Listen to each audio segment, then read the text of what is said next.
Hello and welcome to Do It Yourself channel. Today I will show you where to find the option, how to enable and how to disable Health Connect auto delete function in Realme 14x phone. So first we need to go to settings. Then in settings we are looking for security and privacy. Next we need to scroll down to privacy controls. And here we have Health Connect options.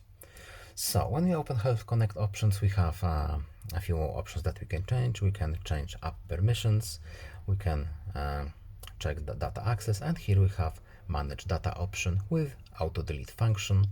So we can enable it to delete our data after 3 months, after 18 months, or we can disable this function by choosing to never automatically delete this option. And that's basically it.